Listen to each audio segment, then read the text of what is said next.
어떤 분이 말이 인간에게 어떤 역할을 하는가 시험해 보기 위해서 부모가 없는 고아들을 데려다가 고아원에 갖다 놓는 대신 말을 전혀 하지 않고 키워봤답니다. 그랬더니 얼마 안 가서 죽더라는 거예요. 왜냐하면 인간은 영적 존재이기 때문에 이 영이 말을 통해서 표현되고 말을 통해서 이 영이 살기 때문에, 그러나 때로는 죽기도 합니다. 우리의 영을 죽이는 것은 사람의 말이고 우리 영을 살리는 것은 하나님의 말씀입니다. 그래서 이런 말이 있습니다. 고기는 낚시로 잡고 사람은 말로 잡는다. 정말 사람은 말에 의해서 좌우되는 사람입니다. 여러분, 요즘 그 자살 테러로 자기 목숨도 아끼지 않고 불로 뛰어들고 비행기를 타고 건물을 부수어서 자기도 같이 죽으면서 그렇게 테러를 할 수 있는 사람들의 심령이 어떤가 한번 생각해 보세요.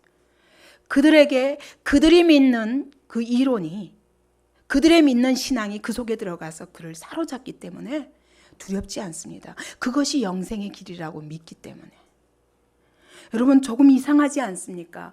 그들이 믿고 있는 무하마드 예언자의 그 풍자 만화를 그렸다고 그래서 저렇게 미친 사람들처럼 불지르고 파괴적인 행동을 하는 그들의 속에 뭐가 있냐면 말이, 지금까지 듣고 배워온 말이 이론이 그들을 사로잡고 있기 때문입니다. 여러분, 이렇게 말은 무섭습니다. 어떤 나폴레온에게 아주 충성스러운 사병이 있었는데 그가 총상을 입었습니다. 그래서 수술하려고 했더니 의사한테 그렇게 말하더라는 겁니다. 더 깊이 들어가면 안 됩니다. 너무 깊이 칼이 들어가면 내 가슴 속에 계신 나폴레옹이 찔립니다. 황제가 찔립니다. 황제께서 다치십니다. 그의 마음속에는 나폴레옹의 말을 통해서 그 가슴 속에 나폴레옹이 살아있는 것입니다. 북한 사람들이 김일성의 말에 의해서 완전히 그 사상으로 무장된 사람들은 배지를 다는데 어디다 다느냐면 딱 여기 심장이, 가슴이 팔딱팔딱 뛰는 그 자리에다가 그 배지를 단답니다. 왜냐하면 김일성은 죽은 것이 아니라 내 가슴 속에, 내 심장 속에 살아있다고 믿는다는 겁니다. 무서운 것입니다. 그와 같이 내가 듣고 배운 이론이 내 속에 들어와서 사실은 내 생명을 주관하게 되는 것입니다. 근데 사람의 말은, 여러분, 사람의 그 사람의 영혼의 상태가 그대로 나에게 전해지기 때문에, 여러분, 정말 비관적인 사람의 말이 들어와서 나를 사로잡으면 아주 비관적인 사람이 되고 맙니다. 아주 부정적인 사람, 매사를 부정적으로 보는 사람은 말도 부정적입니다. 그 사람의 말을 들어보면 그 사람의 영혼의 상태가 어떤지 알 수 있습니다. 그래서 늘 그런 부정적인 말을 듣는 사람은 같이 자기도 모르게 생각이 부정적이 되어서 그 사람의 영적인 영향을 받게 됩니다. 그래서 고린도전서에 보면은 그렇게 말씀하시지 않습니까? 적은 누룩이 온 덩어리에 퍼지는 것을 알지 못하느냐? 여러분, 사람의 말을 통해서, 부정적인 사람의 말을 통해서 온 교회가 부정적인 교회가 될 수도 있습니다. 비관적인 사람의 말을 통해서 모든 사람의 마음을 슬프게 할 수 있습니다. 그래서 여러분, 하나님의 교회 안에서도 말을 조심해야 됩니다. 잘 구별해서 들어야 됩니다. 그 사람의 말을 통해서 그 사람의 영적 상태를 바로 분별하고 이것은 하나님이 기뻐하시는 자리에 있지 않다라고 분별되면 듣지 말아야 됩니다. 그것이 내가 나를 관리하는 길입니다. 나의 말 때문에 다른 사람이 그 영혼에 상하게도 하고, 그 영혼을 죽이기도 하고, 그 영혼을 오염시키기도 하고, 때로는 그 영혼을 살리기도 할 수 있는 것입니다. 그래서 야고보서 3장에서는 말에 대해서 말에 실수가 없는 자면 온전한 자라. 그러면서 뭐라고 말씀합니까? 많이 선생이 되려고 하지 마라. 다른 사람을 가르치는 것도 내 영이 살아있는 상태에서 가르쳐야, 그래야 그 사람을 살리는 말이 되는데, 내가 영적으로 잘못된 상태에서 하나님과의 관계가 바르지 않은 상태에서 말하면 자기 말이 나옵니다. 이 사람의 말은 다른 사람을 죽이는데 뭐라고 그랬냐면 야고보서 3장에서는 지옥불을 사르는 불씨와 같다고 그랬어요. 말이 한번 던져지면 그것이 불씨가 되어서 그 사람 안에서 막 지옥불이 타게 만들 수 있다는 거예요. 그리고 사공의 키와 같다고 그랬어요. 큰 배를 움직이는데 누가 사공이 키 하나 가지고 배 전체의 방향을 움직이듯이 사람이 말이 자기의 온 몸을 움직인다는 것입니다. 그래서 이 혀는 굉장히 작은데 이 혀를 통해서 내 온 몸을 억어할 수 있는 거예요. 그러므로 말을 잘 다스려서 할 수 있는 사람이면 자기 몸을 전체를 잘 억어할 수 있는 사람입니다. 근데 말을 함부로 하는 사람은 이건 주체가 안 되는 거예요. 하나님이 재갈을 먹이시기 전에는 안 되는 것입니다. 여러분, 말에 실수가 없는 자가 어디 있겠습니까? 우리 영혼이 어떻게 하면은 그렇게 항상 살아있고 항상 다른 사람에게도 좋은 영향을 미칠 수 있을 만한 자리에 있을 수 있습니까? 끊임없이 사람의 말을 듣는 자는 사람에 의해서 좌지우지되며 그 사람의 사람이 됩니다. 근데 우리 영을, 이 죽은 영을 살리고 그리고 이렇게 오염된 영을 정결하게 하고 우리의 병든 영을 그렇게 고치고 강건하게 하는 그 말은 사람의 말에 있지 아니하고 하나님의 말씀만이 나의 영혼의 지정의를 온전하게 바꿔놓을 수 있는 것입니다. 그래서 우리 가슴 속에 사람의 말이 담기지 말게 하시고 우리의 가슴 속에 하나님의 말이 팔딱팔딱 뛰는 이 심장이 하나님의 말씀에 의해서 뛰는 그런 하나님의 사람이 되기를 원합니다. 그러려면 하나님이 말씀에 하나님의 지정의를 싣고 내 안에 들어오실 때 얼른 그 말씀이 나의 지정의를 고치실 수 있도록 나를 온전히 내어드리는 자가 이게 복된 자입니다. 그럴 때 내 생각이 바뀌고 하나님의 생각으로 바뀌고 내 부패한 생각들이 잘못된 이론들이 필경은 사망의 길인데도 이것을 생명의 길인 줄 알고 가다가 사망으로 빠지지 않도록 내 생각을 하나님의 생각으로 바꿔주시고 이 부패한 상한 감정들 갖가지 상처받은 심령들이 내 안에 쌓여 있어서 이것이 나를 슬프게 하고 나를 답답하게 하고 모든 대인관계와 내 모든 삶에 정말 하나님의 사랑이 내 감정 속에 부어져서 이 심령이 고쳐지기 전에는 우리의 상한 심정은 항상 독을 품고 있습니다. 그래서 하나님의 말씀이 들어와서 내 상한 감정을 하나님의 사랑으로 바꾸시도록 여러분 내 감정을 얼른 하나님 말씀 앞에 내어놓아야 됩니다. 그리고 나의 타락한 의지가 내 고집대로 하려는 그 의지를 하나님의 말씀 앞에 내어놓아서 내 생각엔 내 고집과 내 이제까지의 습관으로는 이렇게 갈 수밖에 없지만 하나님이 이 길로 가라 하실 때 얼른 이것을 포기하고 그리고 하나님의 말씀에 의해서 좌지우지 될 수 있는 이런 심령이 바로 좋은 마음입니다. 그리고 이것이 바로 내 영혼이 날마다 이 속사람이 강건하여져서 그리스도의 인격을 닮아갈 수 있는 길입니다. 오늘 우리가 수많은 말의 홍수 속에 살지 않습니까? 여러분, 텔레비에서 들리는 말, 신문에서 들리는 말, 또 갖가지 정치가가 말하고 학교에 가면 학교 선생님이 하는 말, 영화, 갖가지 이론들이 우리에게 들어옵니다. 여러분, 이것들은 우리를 죽이는 것이지만 하나님의 말씀 앞에 우리를 내어놓아야 우리의 영이 정말 아름다운 하나님의 인격으로 하나님의 인격이 내 안에 들어오면 하나님의 말씀이 내 안에 거하면 너희가 내 안에 거하고 내 말이 너희 안에 거하면 무엇이든지 원하는 대로 구하라. 그러면 이루리라. 하나님의 말씀이 내 안에 거하시면 하나님이 뭐든지 이루리라는 구하라는 것입니다. 그대로 주시겠다는 것입니다. 그러므로 우리의 삶 속에 하나님의 능력이 나타나는 것입니다. 히브리서 4장 12절에 보니까 하나님의 말씀은 살았고 운동력이 있어서 좌우의 날선 어떤 검보다 더 예리하게 우리의 혼과 영과 관절과 골수를 찔러 쪼개신다고 말씀하십니다. 여러분, 옛날에 왕이 어명을 가지고 가면은 여러분, 이거 든 사람이 달랑 혼자 갑니까? 아니에요. 어명을 들고 가는 사람 위에는 호위하는 사람들이 있습니다. 그죠? 호위합니다. 뿐만 아니라 군대가 따라갑니다. 여러분, 이와 같이 하나님의 말씀이 가는 곳에도 오늘 여러분 좌우의 날선 검이 따라간다고 그랬어요. 그래서 이것을 가리켜서 에베소서에서는 성령의 검이라고 말합니다. 하나님의 말씀이 전해질 때 하나님의 성령께서 예리한 검처럼 우리의 혼과 영과 관절과 골수를 찔러 쪼개면서 성령의 역사를 나타내십니다. 그래서 거기에 변화가 있게 되는 것입니다. 우리의 마음과 생각을 감찰하시며 우리의 속에 있는 더러운 것들을 하나님의 눈앞에 발가벗은 것 같이 드러내시며 그리고 하나님의 말씀으로 수술해내시는 것입니다. 그래서 여러분, 하나님의 말씀이 전해질 때 성령의 검이 따라가시는 것을 믿으시기 바랍니다.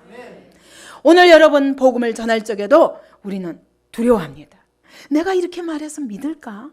그래서 복음을 아주 어떻게 하면 이렇게 얼버무려서 조금 그들이 받아들이기 쉽게 이렇게 타협하려고 합니다. 여러분, 그렇게 하면 성령의 역사가 나타나지 않습니다. 있는 그대로 전할 때 하나님의 성령께서 역사하셔서 믿어지게 되는 것입니다.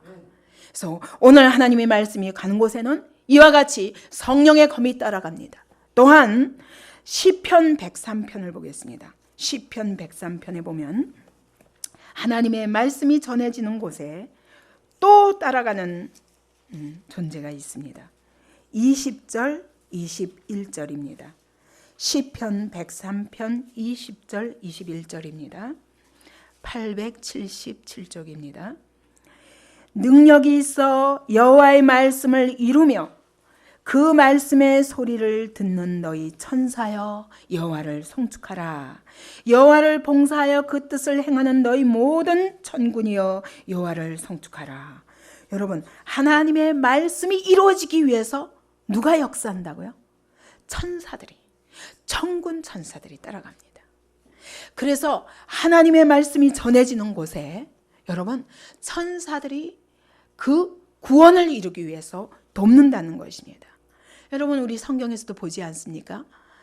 예수님이 이 땅에 나시기 위해서 하나님이 어떻게 하십니까? 천사를 보내십니다. 천사를 보내사 마리아에게 가서 천사를 통해서 수태할 것을, 성령으로 말미암아 수태할 것을 예고하십니다. 그러면서 마리아야 두려워하지 말라. 지극히 크신 이의 능력이 너를 덮으사 성령의 능력으로 말미암아 네가 아이를 낳게 될 것이다. 그 아들의 이름을 예수라 하라 라고 말씀하십니다.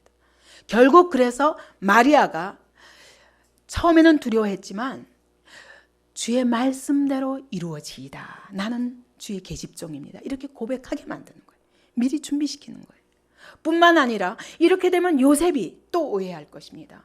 그러면 마리아가 예수를 낳는데 방해가 됩니다. 그래서 천사가 또 누구에게 찾아갑니까? 요셉에게 찾아갑니다. 요셉아, 두려워하지 말라. 네 아내가 낳게 될 그 아이는 성령으로 말미암아 하나님이 보내신 자다. 그러면서 그 마리아 데려오기를 두려워하지 말라고 얘기합니다. 뿐만 아닙니다. 목자들에게까지 나아가서 천사가 목자들에게 나타나서 천군 천사가 나타나서 하늘에는 지극히 높은 이에게 영광이요 땅에 있는 자들에게는 평화로다 하면서 누가 예수가 나신 것을 고지합니다. 그래서 그들이 나아가서 경배하게 합니다. 여러분, 이와 같이 하나님의 말씀이 이루어지기 위해서 오늘 하나님이 천사들을 동원하시면서 그의 말씀이 이루어지도록 일하시는 것입니다. 그러므로 여러분, 하나님의 말씀을 받을 때 하나님의 성령께서 일하시도록 내어드리기 바랍니다. 천사들이 와서 나를 도와 그 말씀이 내 안에 이루어지도록 돕는 것을 믿으시기 바랍니다. 그런데도 불구하고 여러분, 하나님이 오늘도 말씀에다가 하나님의 생각과 하나님의 사랑의 감정과 하나님의 순종할 수 있는 그 의지, 이것을 담아서 내게 오실지라도 여러분, 이렇게 천사가 역사하고 또 하나님의 성령의 역사가 나타나며 하나님의 말씀을 이루기 위해서 일하신다 할지라도 여러분, 궁극적으로는 내 마음밭의 상태에 따라서 하나님의 말씀이 이루어지기도 하고 안 이루어질 수도 있다는 것입니다. 그래서 여러분, 성령께서 역사하심을 믿고 천사들이 동원되어 오늘 그 말씀이 내게 이루어지도록 일하심에도 불구하고 여러분, 이와 같이 하나님의 역사를 회방하는 자리에 놓이지 않기 바랍니다. 그래서 중요한 것이 자기 부인인 것입니다. 결국 이 말씀을 받는 내 마음의 상태에 따라서 하나님의 말씀이 내 안에 들어와서 내 지정의를 굴복시키실 수도 있고, 아니면 내 지정의가 하나님의 말씀의 지정의를 거절함으로 하나님이 나를 바꾸시지 못하도록 할 수 있다는 것입니다. 그래서 여러분, 이와 같이 성령께서 역사하시고 이와 같이 천사들이 동원되어 하나님의 말씀이 이루어지고자 하나 그것까지도 해방하는 우리의 마음밭을 여러분, 우리가 들여다보며 이 마음을 하나님 앞에 온전하고 착하고 좋은 마음으로 내어드려야 될 것입니다. 오늘 누가복음 8장에서 하나님의 말씀을 씨앗으로 비유하고 이 내 마음을 밭으로 비유하는 것입니다. 근데 이 말씀이 내 마음밭에 뿌려질 때에 이 내 속에 방해되는 것이 무엇인가라는 것을 지적하고 계신 것입니다. 첫 번째로 길가밭이 있습니다. 이 길가밭은 여러분 어떻습니까? 많은 사람들이 밟고 다녀가지고 딱딱한 것입니다. 그래서 이것은 무엇을 의미하냐? 많은 사람들이 내 마음을 밟으면서 많은 상처도 주고 갖가지 일원을 가지고 내 마음을 딱딱하게 굳혀서 하나님의 말씀에 대해서 열지 못하도록 하는 그런 마음 상태를 말하는 것입니다. 많은 사람들이 밟고 갔어요. 이런 저런 이론이 밟고 가고 이런 상처 저런 상처 주면서 내 안에서 어떤 것이 들어와도 받지 않고자 하는 방어 기제가 시작이 됩니다. 그러면 딱딱하게 굳혀서 마음을 완악하게 해서 내가 수많은 사람들에게 속아서 늘 사기당한 사람은 여러분 또 사기당할까 봐 마음을 굳히게 되는 겁니다. 늘 다른 사람에게 속임당한 사람은, 다른 사람의 거짓말에 속임을 당해본 적이 있는 사람은 하나님의 말씀까지도 의심합니다. 육체의 아버지에게 많이 상함을 받은 사람은 우리의 영원하신 아버지를 온전히 받지 못합니다. 이런 우리의 마음밭을 이게 길가밭이라고 말하는 것입니다. 말씀을 들으려 하지 아니하고 또 들으면 속을지도 모른다. 설마 이루어질까? 이것을 뭔가 확인하기 전에는 쉽게 믿지 못하고 자기 마음을 열지 못합니다. 누군가 말로 들어와서 나를 점령하고자 하면 나를 완악하게 해서 이전에 내가 들었던 것, 이전에 다른 사람들이 밟았던 것들에 익숙해져 가지고 새로운 하나님의 말씀이 나를 점령하지 못하도록 딱딱하게 굳혀버려서 하나님의 말씀이 들어갈 곳이 없는 그런 상태를 말합니다. 그랬더니 오늘 누가복음 8장 말씀처럼 이런 말씀은 많이 밟혀가지고 딱딱하게 되어서 이게 떨어져서 이 마음밭 속으로 들어가지 못하니까 말씀이 그대로 땅 길가에 그냥 있다가 공중의 새들이 날아와서 먹어버린다. 근데 이것이 무슨 비유냐? 이것은 악한 자, 곧 마귀가 와서 이 말씀을 듣고 믿어서 구원받지 못하게 하려고 말씀을 우리 마음에서 뺏어가는 자이다. 그래서 말씀을 듣긴 듣는데 마음속에 들어가지 않습니다. 갖가지 이론들로 마음이 굳혀져가지고 그럴 때 마귀가 와서 들은 말씀을 그냥 뺏어간다는 거예요.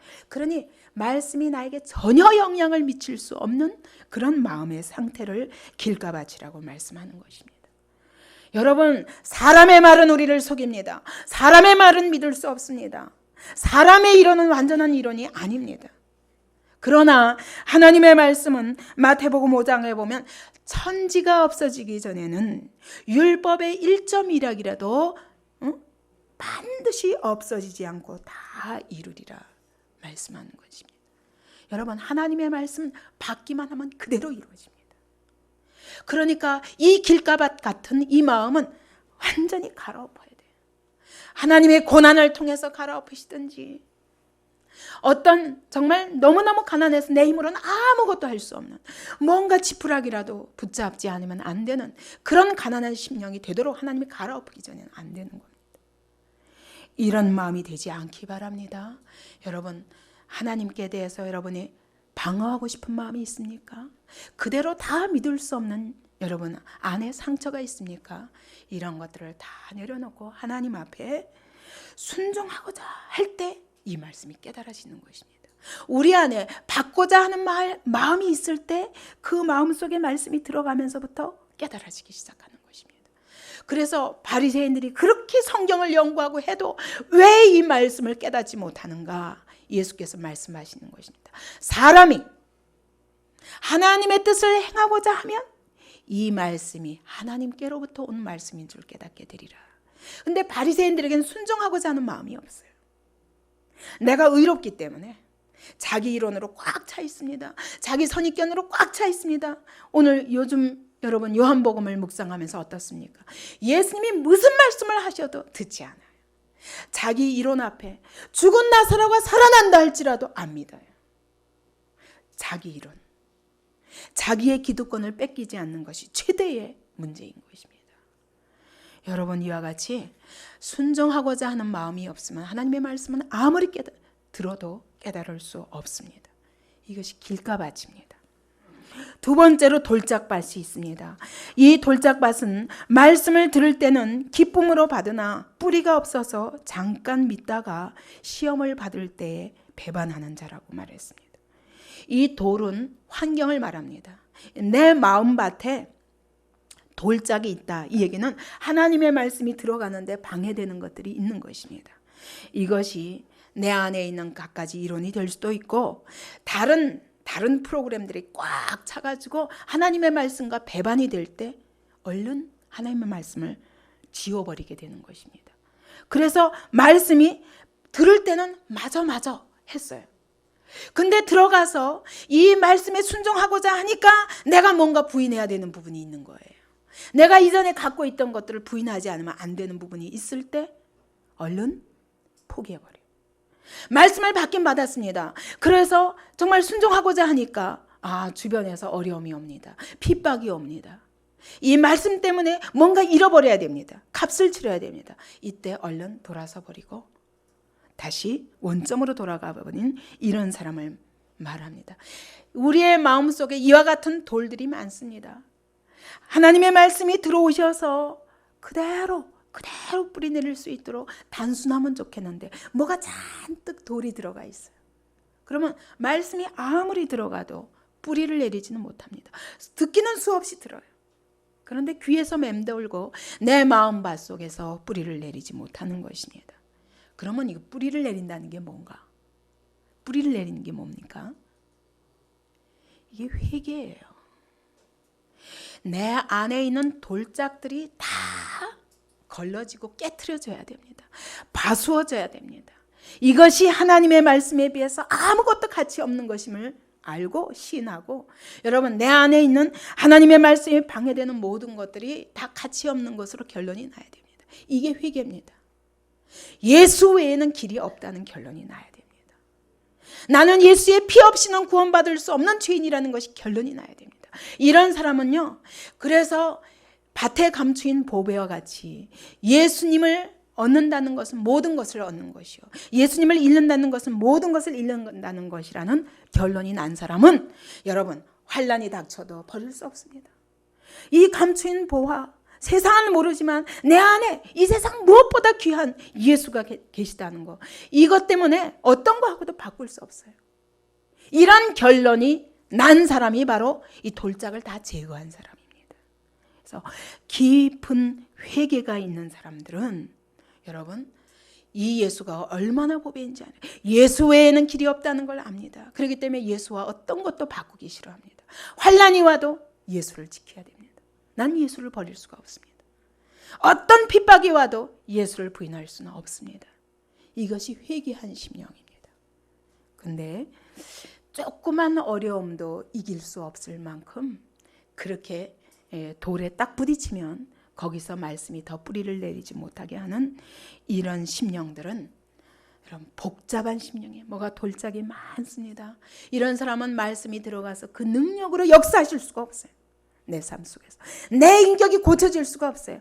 내 어떤 고집과 내 안에 형성된 여러 가지 틀들이 하나님 말씀에 딱 부딪히면 이거 깨야 되는데 이거 깨기 싫어서 말씀을 깨버리는 것입니다. 그죠? 이러면 우리의 삶에 믿는다고 말할 때는 언제고 모순이 오게 됩니다. 그래서 여러분, 성령의 역사는 어떤 사람에게 잘 나타나냐? 단순한 사람, 심령이 깨끗하고 단순한 사람, 이런 사람에게 더 성령께서 강하게 역사합니다. 갖가지 이론들 가지고 제가 복음을 전하면서 참 많이 경험합니다. 어떤 분들에게 제가 복음을 전했습니다. 그분들이 참 환경적으로 굉장히 가난할 수밖에 없는, 정말 누군가의 도움이 필요한, 그런데 사람은 누구도 도울 수 없는 그런 가운데 있었습니다.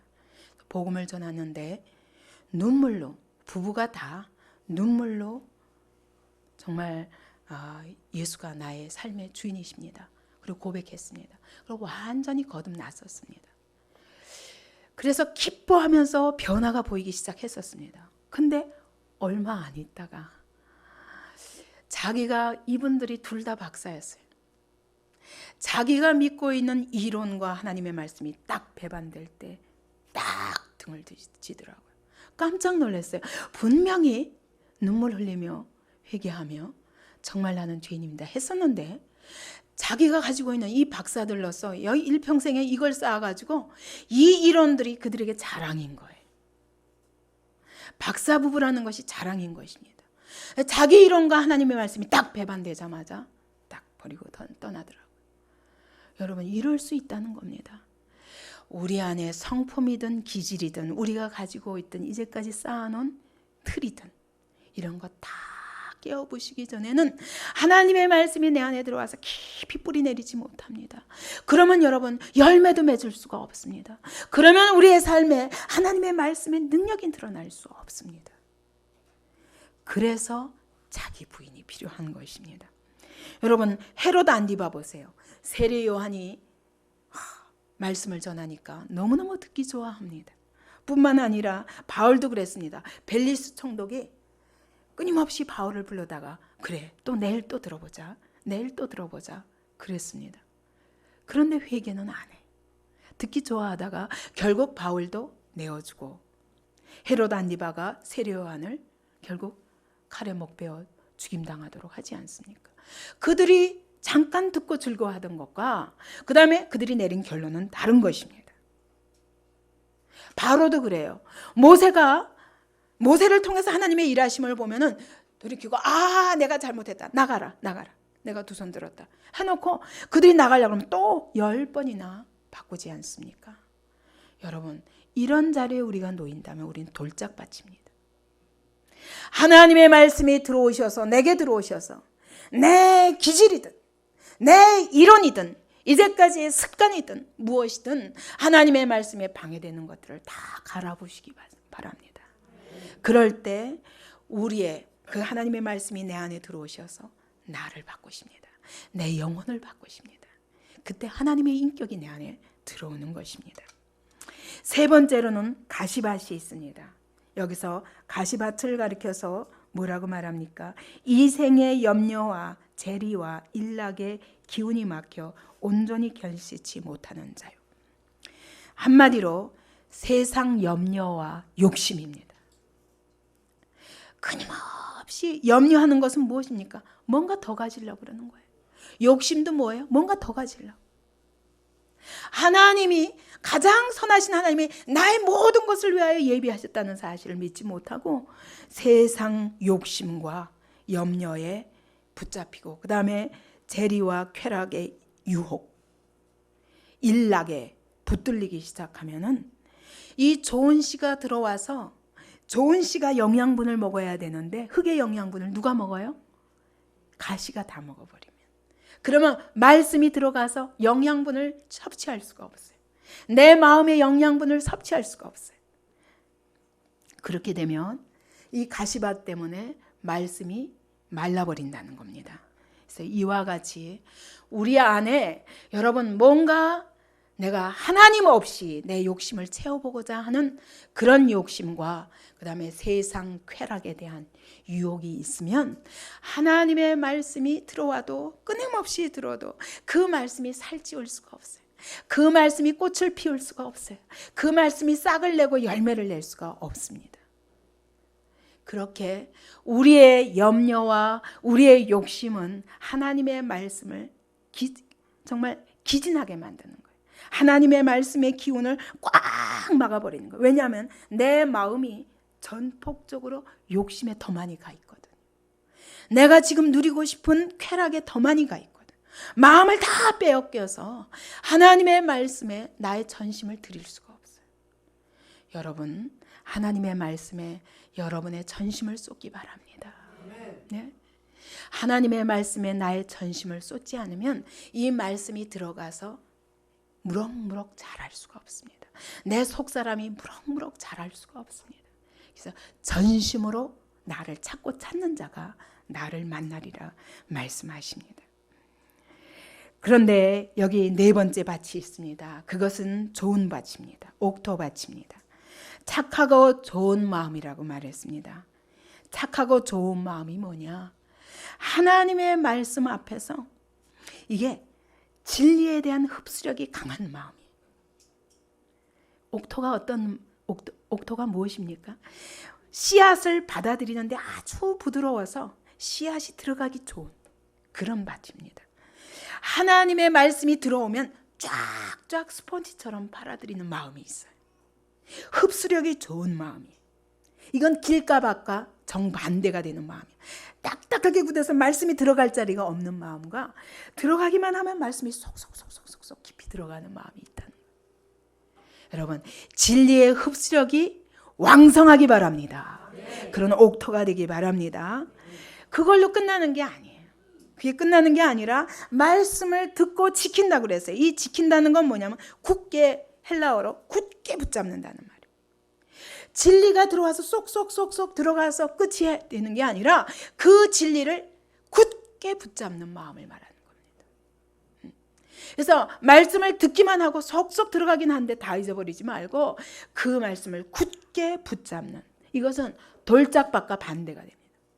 돌짝밭은 말씀이 들어가기만 탁 부딪히면 말씀을 받아들일 수가 없는데 이것은 꽉 붙잡는, 우리 안에 하나님의 말씀이 튕기게 하는 모든 돌들을 제거하시기 바랍니다.